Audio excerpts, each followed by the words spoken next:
So that's me, bit of introduction. Yeah, you can read Google, LinkedIn. So in terms of the talk today, what I want to talk about is that, I introduced that concept of like poor person's intelligence, right? So the whole model built around that concept where we don't necessarily have an unlimited budget, right? Nice to have. And then it's impossible to protect against every single threat under the sun. In a SOC, mainly, SOC analysts face a huge problem around alert fatigues. You have number of alerts. And then some organizations, they don't know where to start, as well as they're not quite sure in the security maturity journey where they are, right? So those are common sort of problem we're trying to address throughout.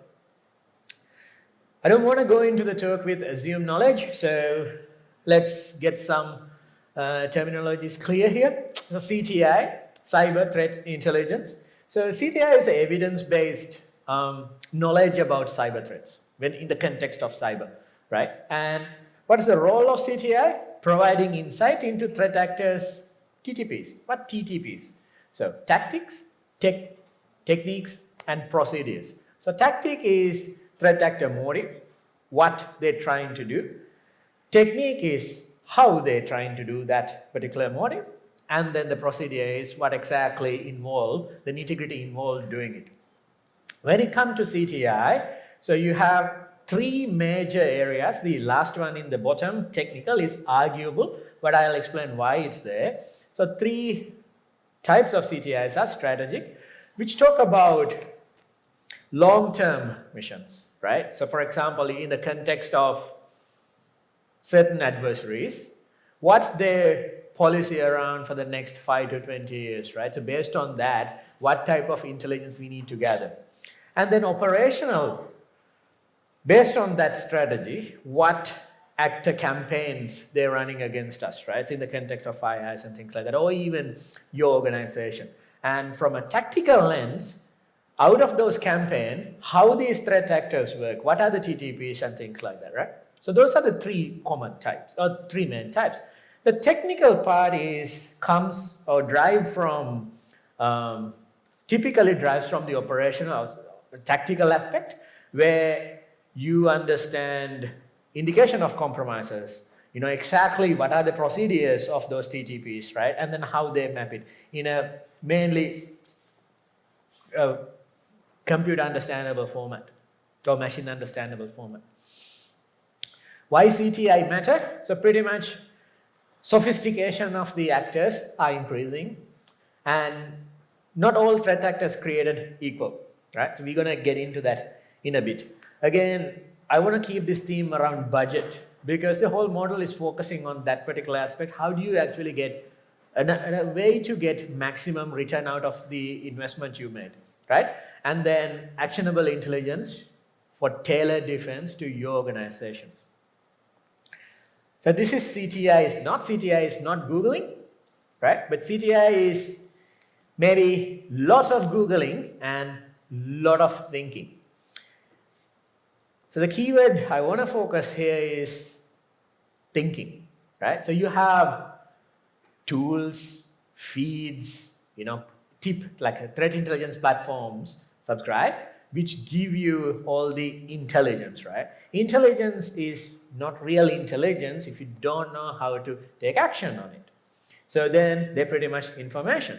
So once we get all this noise, how do you actually drive intelligence out of this is pretty much using thinking. And we use certain models, SAT tooling, like structured analysis techniques or tools to drive intelligence, right? So there are a bunch of SAT tools out there. One of my favorite is Starburst.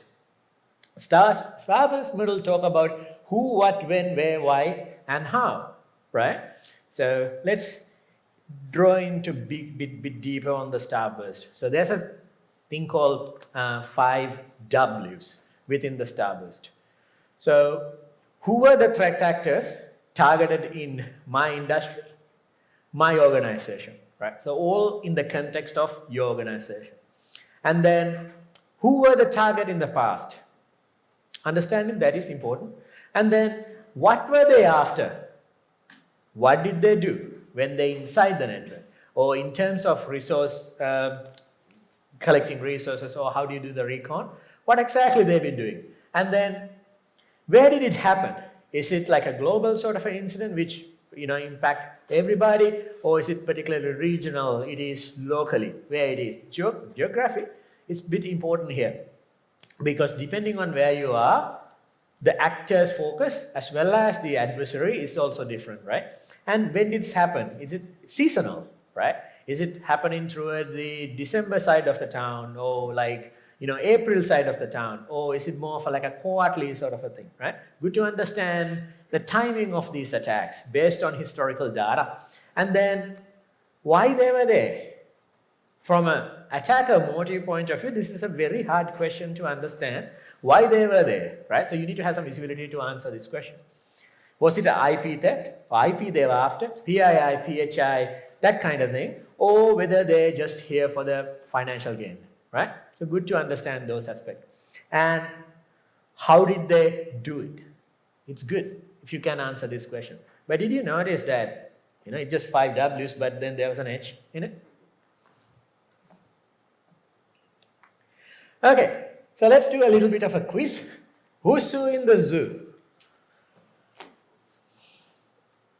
So, we will do a quick MCQ. The first one, what kind of threat actor are they? There's no right or wrong answer. What category of threat actor are they? Sorry? Can't read it. Oh, okay. I'll test. Not necessarily, but close. So I think what I want to highlight is from here. So the first one is mainly they're focusing on initial access and executions, right? So around your thinking, you're thinking the right way. So, sorry? Well, there's no right or wrong answer. You can argue, right? So the idea is, the first part is, it's financially motive actors. What about the second part? Nation state. Yeah, right? So the second and third screenshot, they doesn't really pay attention to any of the other tactics than the evasion, because their focus is persistent, right? So they need to be in your systems as long as possible, right? So if you put it down the context of it, the FinFo is the first one, which is financial motivated group targeting banks and other FSIs, and then 2 and 3, APT28, APT29, Russian, and Fancy Bear and Cozy Bear, right? I think from a CrowdStrike terminology. Okay, so building, foundation to proactive defense, it's pretty much about building and optimizing detection logic. What are we trying to detect? Because the problem in our hand at the moment from a SOC point of view is that alert fatigues. How we get rid of this, right? How we augment our resources at best. And then one of the best way to do it is using modular frameworks, right? One of my favorite, or probably the de facto for attacker point of view is, MITRE TTP model, right? So MITRE attack is not the only modular model they have, right? So you can use MITRE attack to build down the attacker map, right? So today what I'm going to do is I'm going to go through the MITRE attack mapping for the next few slides. But when you want to go extra mile, if you want to do defensive technique, which map to attack, you can use MITRE defend for exact purpose. And if you want to go down the path of more purplish approach around detection, you can then go down the path of MITRE detect, right? So these are 3 key models which we could leverage here. And so alert fatigue is the problem we're trying to solve. I know you can't read, but this is MITRE attack, right? And then what you can see on the top are the tactics. So what's in green belong to APT28, unique to APT28. What's in yellow is unique to APT29. What's in blue is the overlap of these two groups. There's a significant overlap. Why? Because they kind of feed in from the same mothership, right? That could be one reason, I don't know. From an intelligence analyst point of view, that's a decent hypothesis, right? So what are we trying to do in this particular way of thinking is, we're going to overlay adversary on top of adversary or on top of adversary to map out their TTPs, to understand what's the most common ones. Unique ones are fine, right? So we're not trying to address the unique problem. We're trying to understand the overlapping problem. When you take an industry, it's going to look like this, right? So this is multiple adversaries put together might attack, right? So you see more red, right? So it's like a reddish scale, like a grayscale scale. So more reds are than me, like in ingress rule transfer. Almost all adversaries in that particular industry were using that technique. Maybe we want to pay attention there. And then, phishing, reasonable, and command scripting interpreters, probably PowerShell there. So we may want to pay more attention there, right? So if you look at privilege escalation, boot logon, and schedule jobs, right? So we might want to look at that aspect more and more, right? So this enables you to prioritize where to look, where to create defenses, right? So this is not going to fix all your problem, but it will fix 80% of the problems you have around the detection. Focus on the overlaps, right? And that way you can catch all or catch majority of these things. And this is a bit dated.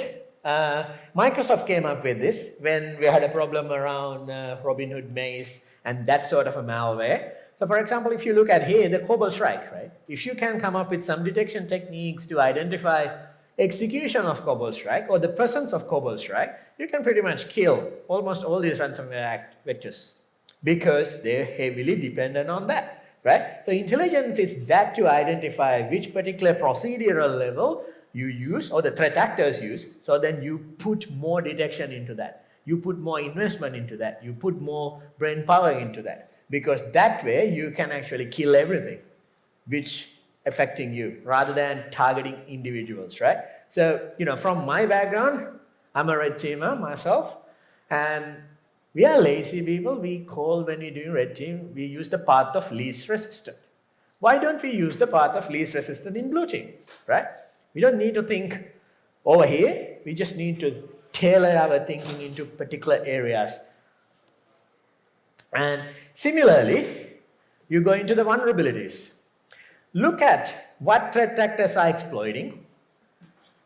From this hand, look at the tech you have, right? So this is 2022-ish or 3 Kev, almost known like exploited vulnerabilities from MITRE, right? So for example, if you don't have, say, Fortinet, then don't worry about it, right? Even if you have, say, Fortinet, try to understand what are the vulnerabilities you have, right? So this is a modeling around risk assessment. So just because there's a CVE assigned vulnerability, you may not necessarily need to fix it, right? So that's trying to addressing your vulnerability management side of the problem, not necessarily the SOC problem, right? So we call it, never, next, now. I like to call it now, next, never. So now are pretty much vulnerabilities which live on your external network, which has public exploit, right? And remotely triggerable. So maybe you want to fix it right now. Otherwise, you may or may not going to have some adversary problems. Currently there's a Palo Alto thing going on, right? So even Louis talk about it. And then next one is, yes, they're a bit urgent, but can survive a day or two. And then never means you have this vulnerability in a very deep area of the network. It's require privilege escalation. It require a lot of things, right? So if an attacker, they're in that network, they may not necessarily need that vulnerabilities. I'm pretty sure they have better things to do when they're in that network, right? So you need to prioritize vulnerabilities based on an approach. Just because CVE 9.8 vulnerability, CISO, someone said, is that doesn't mean it's actually 9.2 in your environment, right?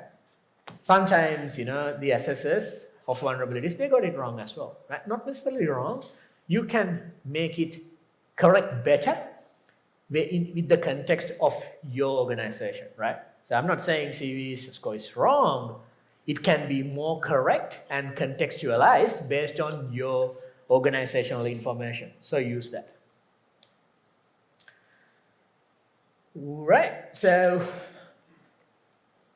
the whole idea is around use CTI to prioritize the threat scenarios, right? And then tailor the detection based on the adversaries, based on that MITRE attack mapping you did, as well as if you want to go down to the campaign level, right? So depending on what's your objective, or the CTI objective, or the blue teaming objective is your organization. But end of the day, you have the power using a CTI, SAT, and the modeling to tailor the defenses based on real threats to you, right? So I think that's important.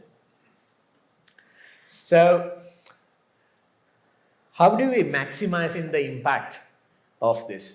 So you can focus more on that indication of compromise relevant to you. Focus more on, again, similarly, TTPs, unique, not necessarily unique, important to you, right? And then you're looking at the geography where you are. If that threat is not really a common threat in that geography, you may not necessarily need to prioritize that, right?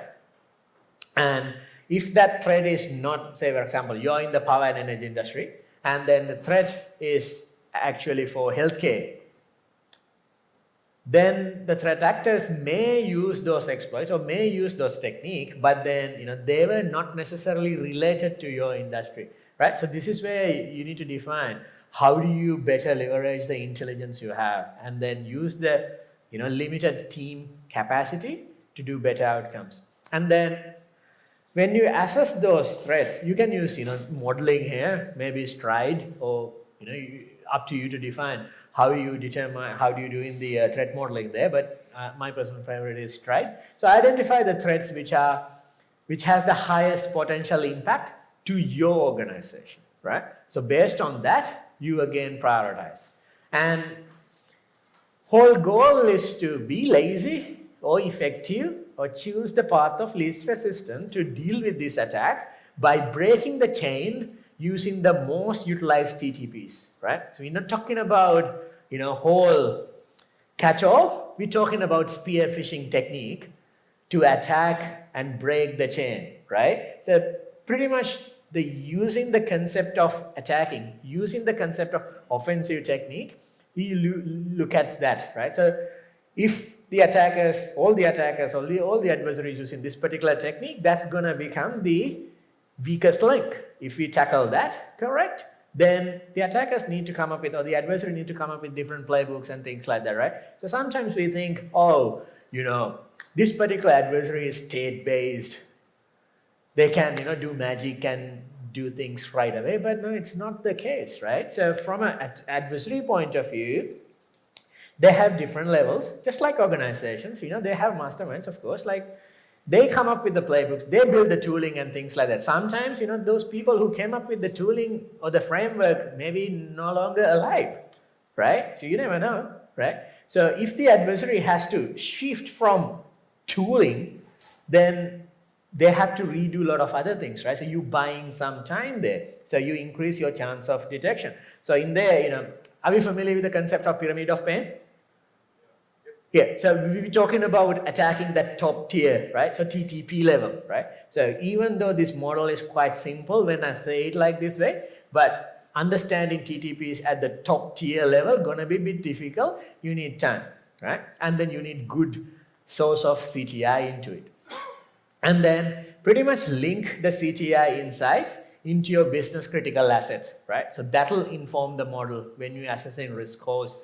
And then based on the attack vectors, you put down custom detection, right? Not everywhere, critical things. So return on investment on CTI, this is a good business terminology to winning, right? So this is about redirecting the resources to the most impactful areas of the FOC or the business, right? And then optimizing your SOC resources. You don't necessarily have 100 people, maybe you do, 100 people in your security teams. You'll never have enough people in your security team to do operations, moral of the story, right? Because we don't have that unlimited set of budget. Then with the limited amount of people, following a structured technique and a model will enable you to get more efficiency than what you're doing today. So the whole idea of this is that there's always room for improvement. You red team it, right? So when you build the detection, you red team the detections. See if you can figure out. And then validate those detections in a purple teaming sort of mindset, right? So you ran the red team, either red team got it done or get jacked over there. Doesn't matter the outcome of the red team, right? So you can learn by doing a purple teaming approach. You sit with the red team to understand and validate how do we tweak these rules. And then later from like CTI landscape, you enrich this intelligence and enrich this information you have based on the CTI, right? So you take the red team approach to test, purple teaming approach to validate, and a CTI/blue team approach to enrich these detection rules as the time goes. And then automation is a key here. It enables you to scale, and if it's not 2014 if I don't use the word AI into it, you can even make some simple AI ruling over there. Maybe ChatGPT to help you with, right? So I don't really mind what type of technology you use around that, but the idea is increasing and scaling up the detection using automation. So that's pretty much it for the day. Thank you.